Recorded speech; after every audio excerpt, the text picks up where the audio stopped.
Good morning friends मैं शेख दीक्षित एक बार फिर से आप सभी लोगों का कॉन्सेप्ट टाइम के इस प्लेटफॉर्म पर स्वागत करता हूं। दोस्तों, आज हम पिछली क्लास से आगे की बात करेंगे। पिछली क्लास में जहां तक हमने पढ़ा था हम उसके आगे समझने का प्रयास करेंगे ताकि बेहतर ढंग से और हम वैदिक एज को समझ सकें। पिछली क्लास में हमने जो पढ़ा था वो हमने पढ़ा था economic structure of the Rigvedic Aryan, यानी ऋग्वैदिक आर्यों का जो आर्थिक संरचना थी कि वो अपना जीवन यापन कैसे करते थे, वो एग्रीकल्चर करते थे, कृषि करते थे, एनिमल हस्बेंड्री करते थे। ये सारी चीज़ें हम पिछली क्लास में कवर कर चुके हैं। जो आज हम पढ़ेंगे वो हम पढ़ेंगे कि पॉलिटिकल स्ट्रक्चर यानी राजनीतिक संरचना। राजनीतिक संरचना का मतलब ये होता है कि वहाँ पर शासन किसका था। अगर शासन राजा का था तो ब्यूरोक्रेसी होती थी या नहीं, नौकरशाही होती थी नहीं राजा को सहायता देने के लिए। उसके बाद कुछ रिप्रेजेंटेटिव इंस्टीट्यूशन या प्रतिनिधि संस्थाएं थी या नहीं थी। तो इस टाइप की बातें हम इस हेडिंग के अंतर्गत पढ़ेंगे। तो अगर हम बात करते हैं सबसे पहले पॉलिटिकल स्ट्रक्चर की कि ऋग वैदिक एज और लेटर वैदिक एज, जिसको हम एक रूप में कहते हैं वैदिक एज के पॉलिटिकल स्ट्रक्चर या शासन किसका था, ये सब समझने का प्रयास करते हैं। तो पढ़ने का तरीका पुराना होगा। तरीका कैसा होगा? पहले हमने दो पार्ट्स में डिवाइड किया पूरे वैदिक एज को। ऋग वैदिक एज जिसका टाइम पीरियड है 1500 बीसी से 1000 बीसी, और दूसरा है लेटर वैदिक एज जिसका टाइम पीरियड है 1000 बीसी से 600 बीसी। ठीक है, तो अब अगर हम शुरुआत करते हैं पॉलिटिकल स्ट्रक्चर से, तो पॉलिटिकल स्ट्रक्चर में सबसे पहली बात आती है कि शासन किसका था। तो दरअसल यहाँ पर जो शासन होता था ऋग वैदिक एज में, ये होता था किंग का। जब भी कभी पॉलिटिकल स्ट्रक्चर की बात आती है तो हमें यही 4-5 हेडिंग याद रखनी रहती होती। राजा यानी किंग या ब्यूरोक्रेसी नौकरशाही, रिप्रेजेंटेटिव इंस्टीट्यूशन यानी प्रतिनिधि संस्थाएं। इसी प्रकार मैं भी बताता हूं।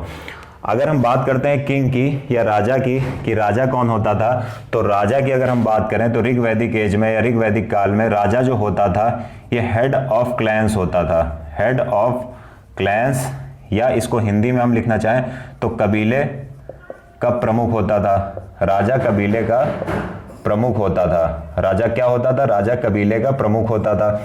इसे जनस्य गोप भी कहते थे।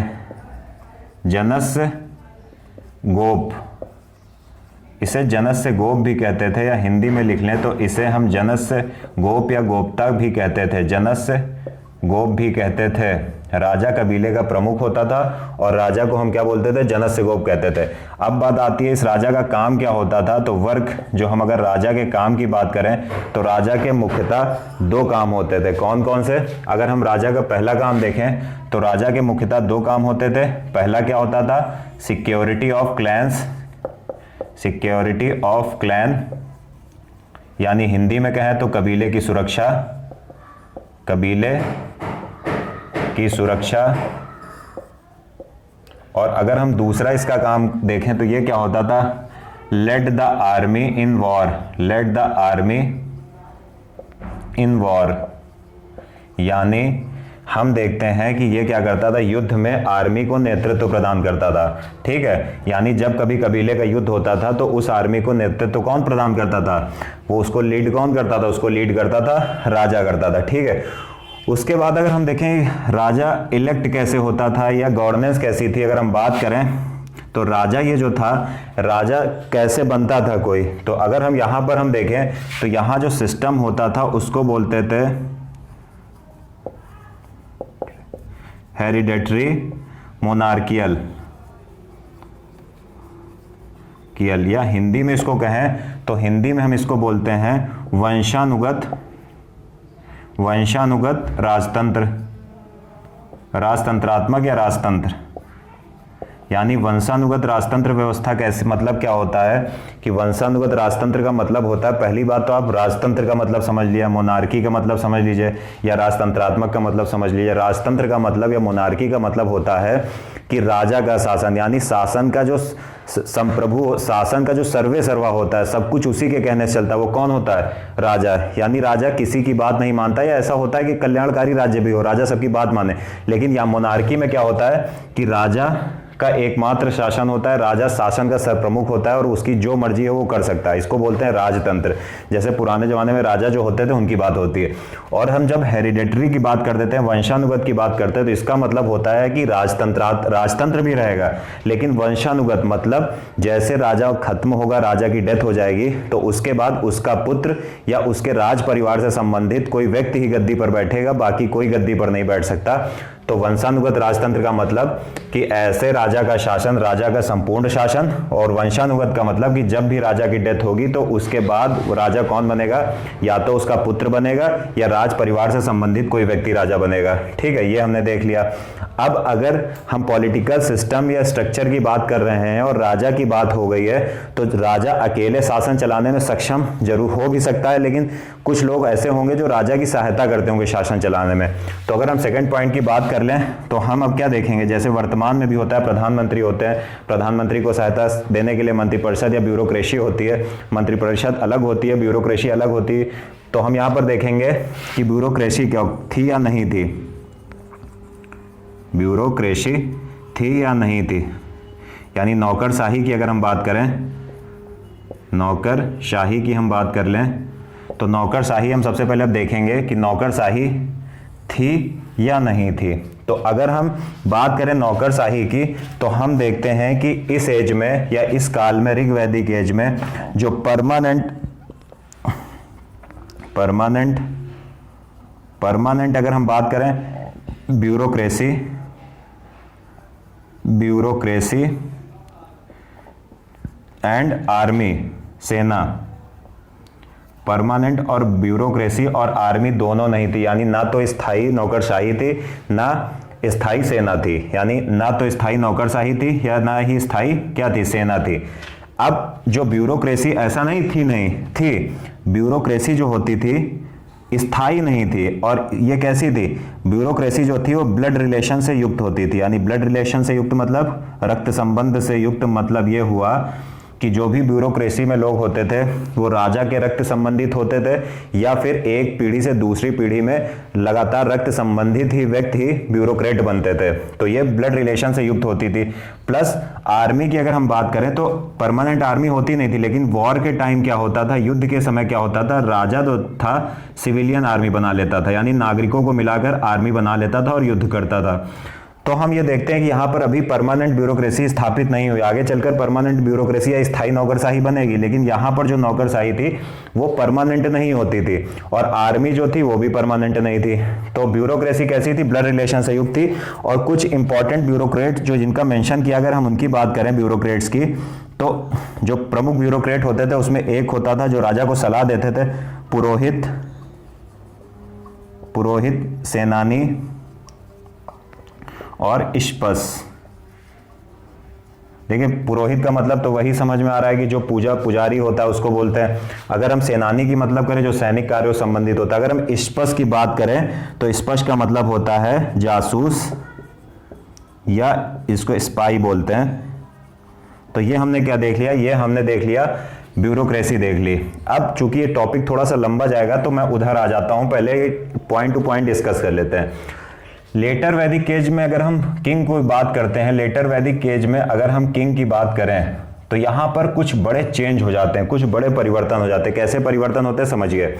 यहाँ पर जो राजा था वो हेड ऑफ क्लैंस यानी कबीले का प्रमुख था, लेकिन मैंने जैसा कि इकोनॉमिक स्ट्रक्चर में बताया था वैसा यहाँ पर भी देखने को मिलेगा, और दो बड़े चेंज होंगे। पहला जो चेंज होगा उसको हम कहेंगे भू स्वामित्व की अवधारणा, कॉन्सेप्ट ऑफ लैंड ओनरशिप, यानी कॉन्सेप्ट ऑफ लैंड ओनरशिप। यानी अगर हिंदी में हम इसको लिखने का प्रयास करें तो भू स्वामित्व की अवधारणा सामने आ जाती है। भू स्वामित्व की अवधारणा यहां पर आ गई। मतलब क्या हुआ, पहले जो ऋग्वैदिक आर्य थे, जो ऋग्वैदिक आर्य लोग थे वो घुमंतु जीवन जीते थे, यानी नोमैडिक लाइफ या सेमी नोमैडिक लाइफ जीते थे। वो घूमते रहते थे अपने खाने के लिए या अपने शिकार के लिए। लेकिन लेटर वैदिक एज में क्या हो गया कि आर्य एक जगह पर रहकर एक जगह पर रहने लगे। तो इससे क्या होगा कि जो किंग होता था यहां पर वो क्या होता था, सिर्फ कबीले का या कबीलाई लोगों का प्रमुख होता था। लेकिन यहां पर जो रेडिकल एक चेंज आया, बड़ा परिवर्तन आया, वो क्या हुआ कि जो राजा यहां पर कबीले का प्रमुख होता था वो यहां पर किसका प्रमुख हो गया। अब वो राजा, जब भू स्वामित्व की अवधारणा हो गई, सब लोग एक स्थान पर रहने लगे, तो राजा जो लैंड और स्टेट का हेड हो गया, स्टेट का क्या हो गया, हेड हो गया। यानी राजा की बात करें तो राजा भूमि या प्रदेश का प्रमुख हो गया, भूमि या प्रदेश का प्रमुख हो गया, प्रदेश का प्रमुख हो गया। अब मतलब यहां पर अभी भू स्वामित्व की अवधारणा नहीं थी, ये लोग घुमंतु जीवन जी रहे थे, इधर उधर घूम रहे थे शिकार के लिए और खाने के लिए। लेकिन यहां पर क्या हुआ कि भू स्वामित्व की अवधारणा आ गई, यानी कॉन्सेप्ट ऑफ लैंड ओनरशिप आ गई। तो राजा का क्या हुआ, राजा अब पहले सिर्फ कबीले का प्रमुख होता था, अब एक क्षेत्र विशेष का प्रमुख होने लगा। तो इससे क्या होगा, इससे राजा की जो पावर होगी क्या होगी, बढ़ जाएगी, राजा की शक्ति बढ़ जाएगी। ठीक है। अगर हम एक सेकेंड चेंज की बात करें, जो एक क्रांतिकारी परिवर्तन हुआ उत्तर वैदिक काल में, जो मैं इकोनॉमिक स्ट्रक्चर में बता चुका हूं, यहां पर नॉलेज ऑफ आयरन हो गई थी, यानी लोहे का ज्ञान हो चुका था। नॉलेज ऑफ आयरन यानी ऋग वैदिक, लेटर वैदिक एज में लोगों को लोहे का ज्ञान हो गया। अब जब लोहे का ज्ञान होगा तो इस लोहे से क्या होगा, इस लोहे से वॉर वेपन्स बन जाएंगे। वेपन्स यानी हिंदी में कहें तो युद्धास्त्र बन जाएंगे, युद्धास्त्रों का निर्माण होने लगा।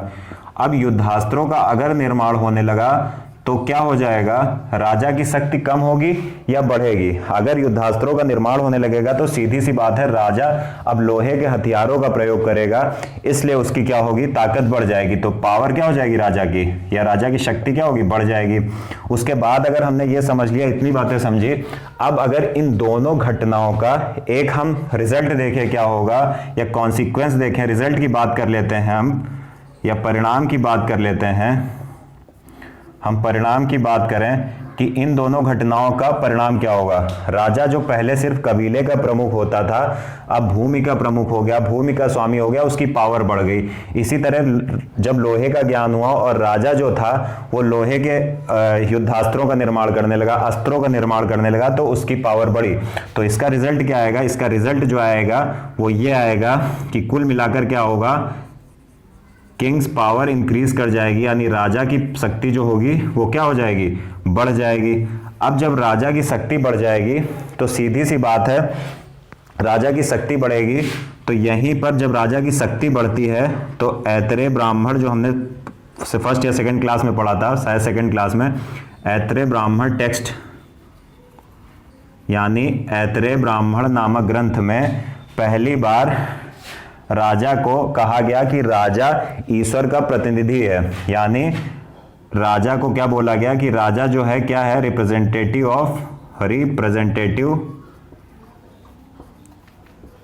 ऑफ गॉड है। यानी पहली बार ये बात आई कि ऐतरेय ब्राह्मण ग्रंथ में बोला गया कि राजा पृथ्वी पर ईश्वर का प्रतिनिधि है, यानी राजत्व का दैवी सिद्धांत आ गया। यानी हिंदी में अगर इसको लिखना चाहें तो हम लिख सकते हैं कि राजत्व का दैवी सिद्धांत आ गया, यानी जो राज पद था उसको ईश्वर से जोड़ दिया गया, दैवी सिद्धांत आ गया। अब जैसा कि मैंने ये आपने देखा, क्या देखा कि इन दोनों घटनाओं से राजा की पावर बढ़ गई, और इसीलिए ऐतरेय ब्राह्मण ग्रंथ में आप देखते हैं क्या हुआ कि राजा को ईश्वर का प्रतिनिधि बताया जाने लगा विभिन्न तरीकों से। तो इसे क्या माना जाने लगा कि पहली बार राजा के दैवी सिद्धांत की उत्पत्ति कहां से हुई, उत्तर वैदिक काल या लेटर वैदिक एज से हुई। तो ये हमने देखा। अब सीधी सी बात है, जब लोहे के हथियारों का निर्माण होगा राजा की पावर बढ़ेगी, भूमि स्वामित्व की अवधारणा आएगी, राजा की पावर बढ़ेगी। तो राजा जब पावर बढ़ेगी तो मैंने इकोनॉमिक स्ट्रक्चर में बताया था कि जो बलि नामक कर ऋग वैदिक एज में इच्छा से लोग देते थे, लेटर वैदिक एज में जबरन वसूला जाने लगा। तो सीधी सी बात है, जब राजा जबरन कर वसूल करेगा तो किंग की क्या होगी, जो पॉपुलैरिटी होगी वो क्या हो जाएगी, पॉपुलैरिटी क्या हो जाएगी, राजा की लोकप्रियता कम होगी। ठीक है। अब राजा की अगर लोकप्रियता कम होगी तो राजा की लोकप्रियता कम हो गई। अब राजा की लोकप्रियता को बढ़ाने के लिए क्या आएगा, यज्ञ के कॉन्सेप्ट आ गए, यानी यज्ञ के सिद्धांत आने लगे, यजना, यानी यज्ञ की बातें सामने आने लगी राजा की लोकप्रियता बढ़ाने के लिए। कैसे, राजा की पॉपुलैरिटी को मेंटेन करने के लिए राजा जब शक्तिशाली हुआ और कर जबरन वसूल करने लगा और लोगों को अपनी शक्ति के माध्यम से दबाने लगा, तो राजा की पॉपुलैरिटी में कमी आई। और इस राजा की पॉपुलैरिटी को मेंटेन करने के लिए यज्ञ का कॉन्सेप्ट आ गया, यानी यजना कॉन्सेप्ट आ गया। और कई तरह के यज्ञ सामने आए, जिसमें से हम 3 प्रमुख यज्ञ पढ़ेंगे। अगर हम पहला एक यज्ञ, इंपॉर्टेंट यज्ञ देखें तो हम देखते हैं राजसूय यज्ञ। राजसूय यानी हिंदी में कहें तो राजसूय यज्ञ, राजसूय यज्ञ। तो अगर हम राजसूय यज्ञ की बात करें, राजसूय यज्ञ की बात करें, तो ये किससे संबंधित था? या ये संबंधित था कोरोनेशन ऑफ किंग, यानी राजा के राज्याभिषेक से संबंधित था। ये किससे संबंधित था? ये संबंधित था राज्याभिषेक से। राजा का जब राज्याभिषेक होता था तो ये तब करवाया जाता था। पहला यज्ञ कौन सा हो गया? राजसूय यज्ञ आ गया।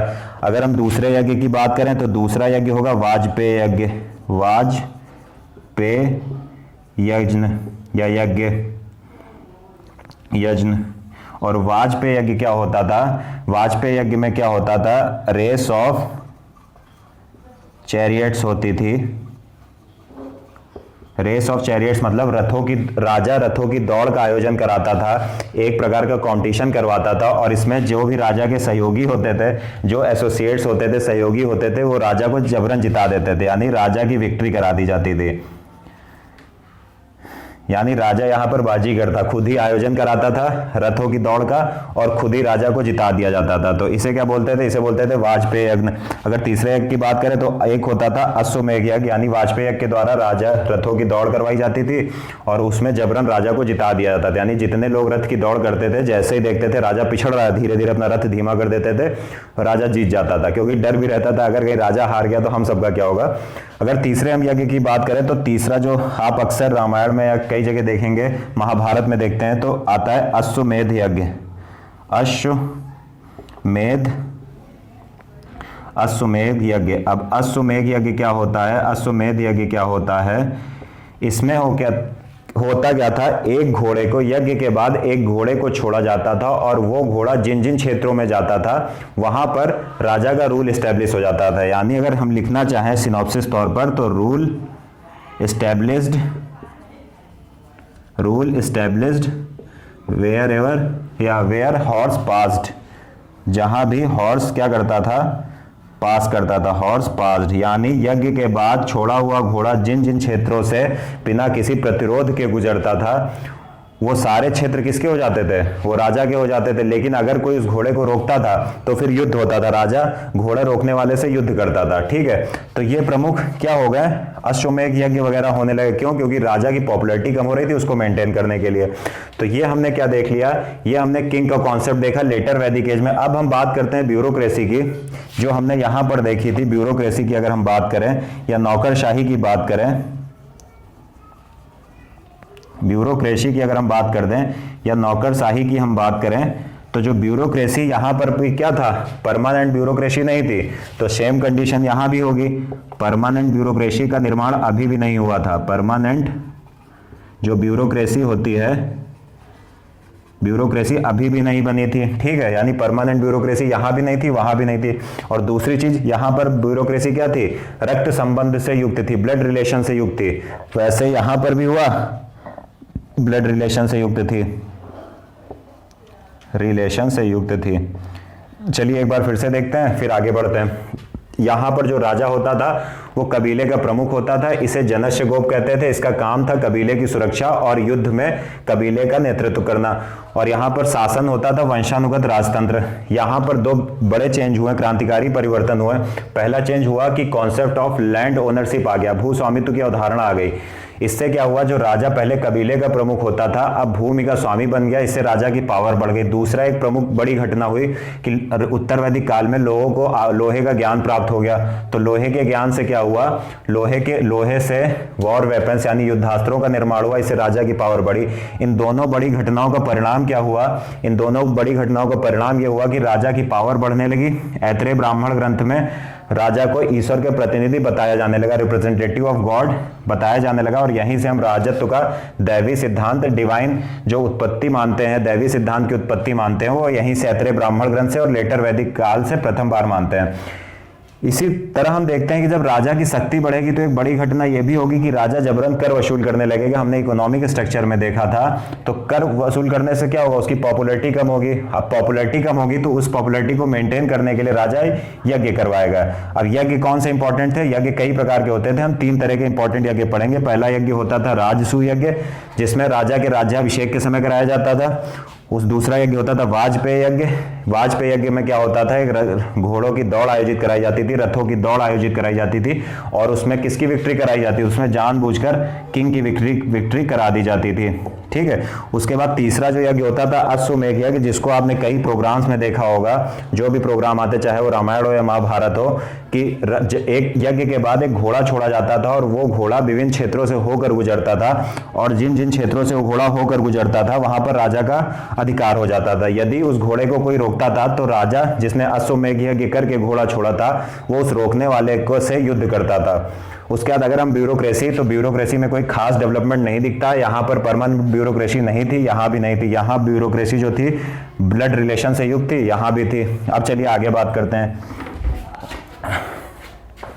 अब अगर हम थर्ड सब टॉपिक इसी में समझें कि और हम पॉलिटिकल स्ट्रक्चर में क्या समझेंगे, तो अब हम देखेंगे रिप्रेजेंटेटिव इंस्टीट्यूशन या डेमोक्रेटिक इंस्टीट्यूशंस देखेंगे। लोकतांत्रिक संस्थाएं या प्रतिनिधि संस्थाएं, कुछ भी कह लीजिए सुविधा अनुसार।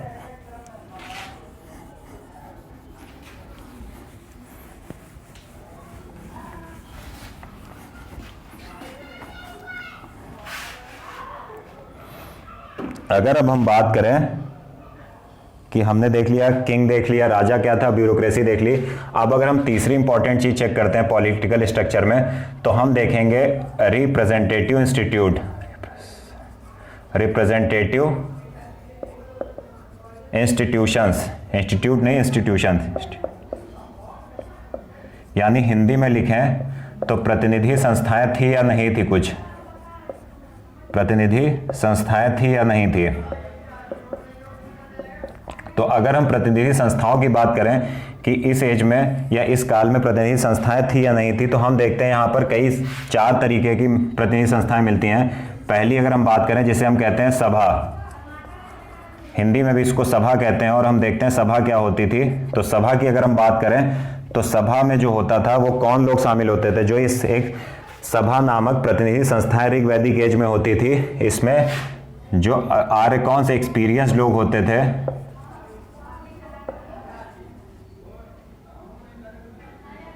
एक्सपीरियंस लोग जो होते थे, एक्सपीरियंस मतलब अनुभवी लोग जो होते थे, वो इसमें शामिल होते थे। और इनका काम क्या होता था, इस सभा में शामिल होने वाले सदस्यों का काम होता था जस्टिस करना, डू जस्टिस, यानी न्याय करना इनका काम होता था। इनका काम क्या होता था, इनका काम होता था न्याय करना। अगर अब हम दूसरी इंस्टीट्यूशन की बात करें या दूसरी संस्था की बात करें, तो एक होती थी समिति, समिति। अब हम देखेंगे समिति क्या होती है। अगर हम समिति की बात करते हैं तो समझने का प्रयास करिए समिति क्या होती थी। दरअसल ये सिर्फ अनुभवी लोगों या सुपीरियर लोगों, श्रेष्ठ लोगों की संस्था होती थी, लेकिन जो समिति नामक संस्था थी ये जनरल पब्लिक की संस्था थी, यानी सामान्य जनता की संस्था थी।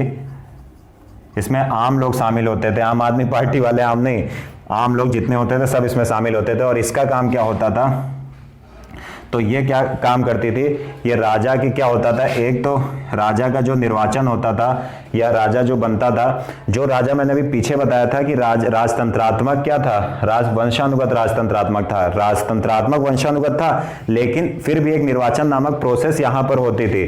तो ये किससे संबंधित थी, इलेक्शन, इलेक्ट या election and removal of king, यानी जो राजतंत्र वंशानुगत राजतंत्रात्मक था, तो ये तो तय है कि जो राजतंत्रात्मक था वह वंशानुगत था, लेकिन फिर भी निर्वाचन नामक एक प्रोसेस कहां पर होती थी, समिति में होती थी।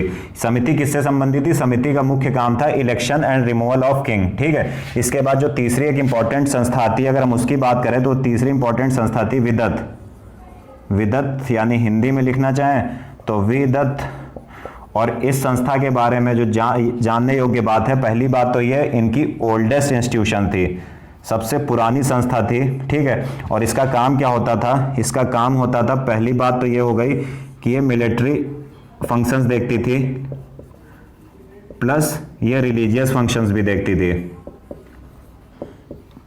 यानी जो ये विदत नामक संस्था थी, ये सबसे पुरानी संस्था थी, प्लस इसका काम क्या था, मिलिट्री फंक्शंस और रिलीजियस फंक्शंस। चौथी एक और संस्था इंपॉर्टेंट जो एग्जाम से पूछते हैं, वो पूछते हैं विदत क्या थी, यानी अगर गण क्या थी, यानी GANA, और हिंदी में इसे लिखेंगे गण, और ये क्या थी, तो इसके जो काम का उल्लेख है वो ऋग्वेद में नहीं मिलता, यानी वर्ग नॉट मेंशन्ड, यानी इसके कामों का जिक्र हमें नहीं मिलता, हमें नहीं पता है कि ये किस लिए थी। ठीक है, अब हम अगर उधर आए कि लेटर वैदिक एज में क्या चेंजेस आते हैं, तो अगर हम लेटर वैदिक एज या रिप्रेजेंटेटिव इंस्टीट्यूशन में देखें चेंज क्या आते हैं,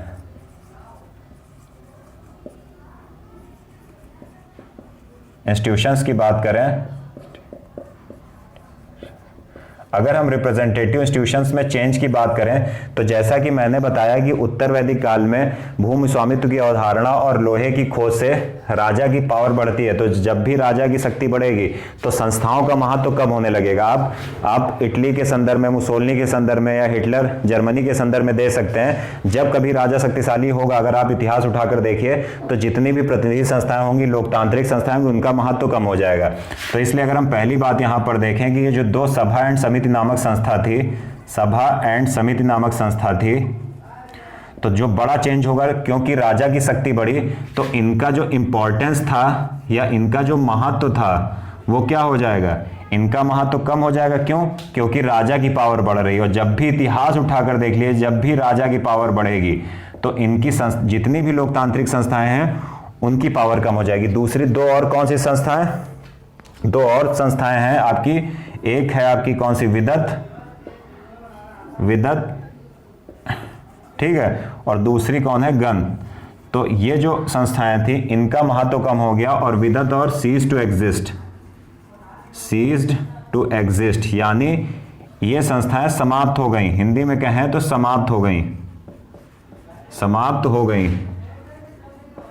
गई, यानी इन दो संस्थाओं का सभा और समिति का महत्व कम हो गया और नीचे की जो दो संस्थाएं हैं विदत और गण, ये दोनों समाप्त हो गई। ठीक है, अब अगर हम देखते हैं सबसे एक और इंपॉर्टेंट बात, जो फोर्थ चीज हम चेक करेंगे और शायद इस टॉपिक की लास्ट इंपॉर्टेंट सब टॉपिक भी है, कि हमने देख लिया रिप्रेजेंटेटिव इंस्टीट्यूशन संस्थाएं कौन सी थी, जो प्रतिनिधि संस्थाएं होती थी कौन सी थी। अब हम देखेंगे कि जो प्रशासन चलाया जाता था वो कितने भागों में बटा था, यानी परिवार के आधार पर कौन नियंत्रित करता था, उसके बाद फिर ग्राम के आधार पर कौन नियंत्रित करता था, फिर उसके आगे कौन नियंत्रित करता था, तो वो समझते हैं। तो अगर हम बात करें रिप्रेजेंटेटिव इंस्टीट्यूशन के बाद एडमिनिस्ट्रेटिव, यानी अगर हम बात करते हैं एडमिनिस्ट्रेटिव यूनिट, यानी हिंदी में कहें तो प्रशासन की इकाई,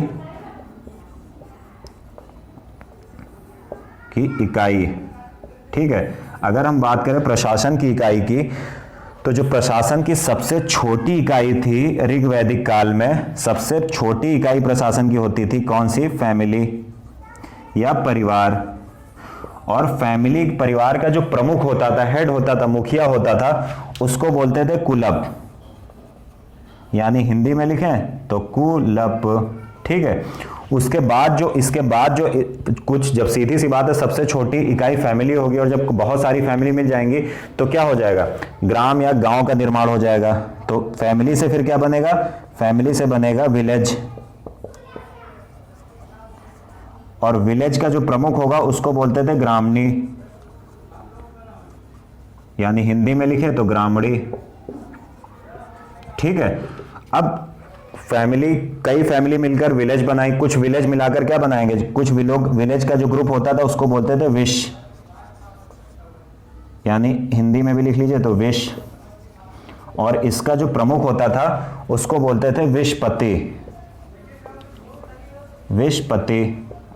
हिंदी में भी अगर लिखना चाहें आप लोग तो हिंदी में भी लिख सकते हैं विशपति, ठीक है। और जो देखिए कई फैमिलियों का जो ग्रुप हुआ, फैमिलियों ने मिलकर बनाया गांव, गांवों ने मिलकर बनाया विश, और जब कई विश मिले आपस में तो क्या बना, जन। इसे हम क्या बोलते थे, इसे हम बोलते थे जन। और जन जो थी वो ऋग वैदिक एज की सबसे बड़ी प्रशासनिक इकाई होती थी। जैसे हम क्या करते हैं, राज्य को जिले में बांटते हैं, फिर और विभाजन करते हैं पंचायती राज के आधार पर, वैसे ही क्या होता था, कुछ सबसे छोटी इकाई फैमिली, कुछ फैमिलियों ने मिलकर गांव बनाया, कुछ गांवों ने मिलकर विश्व बनाया और कुछ विश्वों ने मिलकर क्या बनाया, जन बनाया। और जन जो थी ऋग वैदिक काल की सबसे बड़ी प्रशासनिक इकाई होती थी। और इसी का प्रमुख कौन होता था, इसी का प्रमुख होता था वो राजा जो सारे घुड़दौड़ जितनी भी रेस होती थी सब जीत जाता था। तो इस जन का प्रमुख कौन हुआ, इस जन का प्रमुख हुआ किंग। अब हम देखेंगे, हमने यहां तक देख लिया था रिप्रेजेंटेटिव इंस्टीट्यूशन में जो चेंज आया था, अब हम देखेंगे कि एडमिनिस्ट्रेटिव यूनिट्स में भी कुछ चेंज आता है। तो अगर हम यहां पर 4 टॉपिक लें जो हमने इधर पढ़ा है, हम कंपेरिजन करते हैं, यानी प्रशासन की इकाई क्या रही, तो एडमिनिस्ट्रेटिव, अगर हम बात करते हैं एडमिनिस्ट्रेटिव यूनिट की कि प्रशासन की इकाई में कुछ परिवर्तन आया या कुछ इसमें और कुछ बढ़ा या घटा, तो हम देखें अगर प्रशासन की इकाई बात करें तो यहां पर भी प्रशासन की सबसे छोटी इकाई कौन सी रही होगी, सबसे छोटी इकाई परिवार रही होगी। लेकिन यहां पर क्या हुआ, जन से भी बड़ी एक प्रशासनिक इकाई आ गई। यानी यहां पर हमने देखा कि कई विश्व मिलकर जन बनाते हैं, लेकिन यहां पर क्या हुआ, कई सारे जन, जितने भी जन होते थे, कई सारे जनों का जो समूह मिला और क्या निर्माण हुआ, यहां पर निर्माण हुआ जनपद का, जनपद, यानी इसे कहें तो जनपद का निर्माण हुआ। कहां पर, जनपद। अगर आपसे कभी एग्जाम में पूछे कि जनपद का निर्माण ऋग वैदिक एज में हुआ तो गलत है, जनपद का निर्माण हुआ था लेटर वैदिक एज में। तो चलिए फिर से एक बार देखते हैं यहां से। अगर हम बात करते हैं प्रतिनिधि संस्थाएं की, तो हम देखते हैं कि ऋग वैदिक एज में थोड़ा हमें कई प्रतिनिधि संस्थाएं दिखती हैं। अगर हम पहली प्रतिनिधि संस्था की बात करें तो हमें कौन सी दिखती है, सभा। सभा में कौन लोग सदस्य होते थे, जो भी समाज के अनुभवी लोग होते थे, एक्सपीरियंस पीपुल होते थे, वो इसके सदस्य होते थे और इसका काम होता था न्याय करना।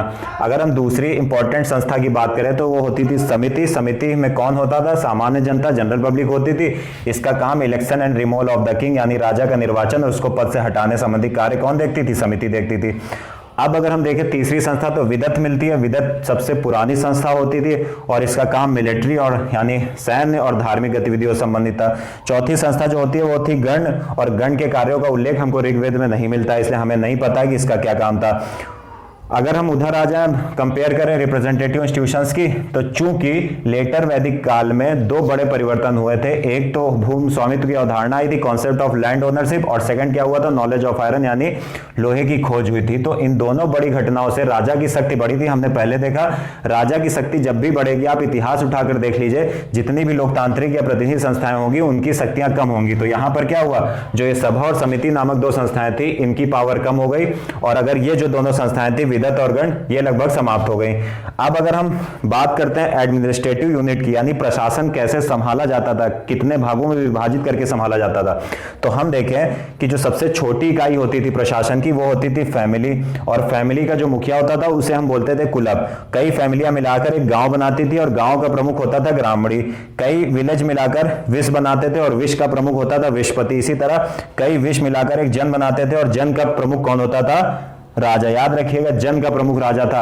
अब एडमिनिस्ट्रेटिव यूनिट में यहां पर देखते हैं कि लेटर वैदिक एज में प्रशासन की इकाई में कोई परिवर्तन आया, तो कोई परिवर्तन खास नहीं आता है, सबसे छोटी इकाई फैमिली रहती। लेकिन ये जो जन थे, कई जनों ने मिलकर जनपदों का निर्माण किया, यानी ये जन जो थे सबसे बड़ी इकाई थी। यहां पर जन से बड़ी इकाई आ गई, वो कौन सी थी, जनपद। तो ये हमने क्या पढ़ा, ये हमने देखा पॉलिटिकल स्ट्रक्चर ऑफ वैदिक एज, यानी वैदिक एज में डिवाइड करके हमने ऋग वैदिक एज एंड लेटर वैदिक एज का पॉलिटिकल स्ट्रक्चर देखा। उम्मीद है आपको ये पूरा कॉन्सेप्ट समझ में आया होगा। कंपैरिजन एनालिसिस का यही सबसे अच्छा महत्व होता है कि आप तुलना करके समझ सकते हैं क्या परिवर्तन आए हैं। तो उम्मीद है आपको वीडियो पसंद आई होगी। यदि वीडियो पसंद आई हो तो लाइक करिए, शेयर करिए और चैनल को सब्सक्राइब करिए। Thank you.